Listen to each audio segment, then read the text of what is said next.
Since the Ukraine crisis, the United States and Western countries have jointly imposed multiple rounds of economic sanctions on Russia, ranging from freezing Russian bank accounts and restricting energy imports to closing airspace, banning Russian athletes from participating. Sanctions and boycotts can be described as all over various fields. The United States has wielded the stick of sanctions to seek its own interests, but it has caused damage to the EU and even the world economy.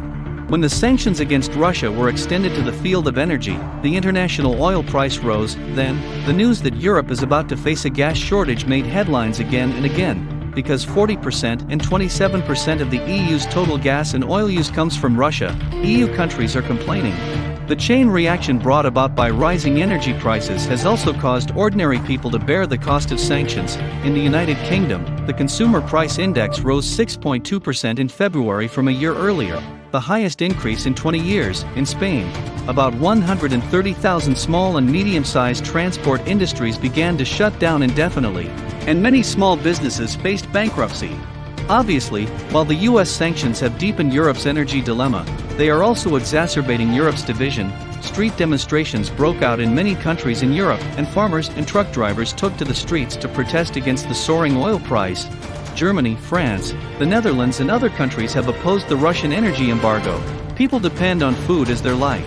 However, under the successive sanctions imposed by the United States on Russia, global food security is facing severe challenges. The FAO has warned, due to the Russia-Ukraine conflict and sanctions against Russia, global food prices may rise by 8 to 22% again. The United States, fearing no chaos in the world, recently threatened to impose sanctions on Russian fertilizers. As soon as the news came out, global fertilizer prices started a new round of rising. Now, the soaring price of chemical fertilizer has pushed up the cost of growing grain, and the chain reaction has led to the continuous rise of international grain prices. At the same time, the tight food supply caused by the conflict has made countries give priority to domestic supply, including key agricultural product-producing countries such as Ukraine and Russia have decided to restrict exports. The FAO predicts that, if the food exports of Russia and Ukraine are blocked for a long time, the number of malnourished people in the world may increase from 8 million to 13 million. Unilateralist sanctions cannot solve any problems, but will only push up regional tensions and exacerbate further regional instability. Behind the US sanctions against Russia is still hegemonism.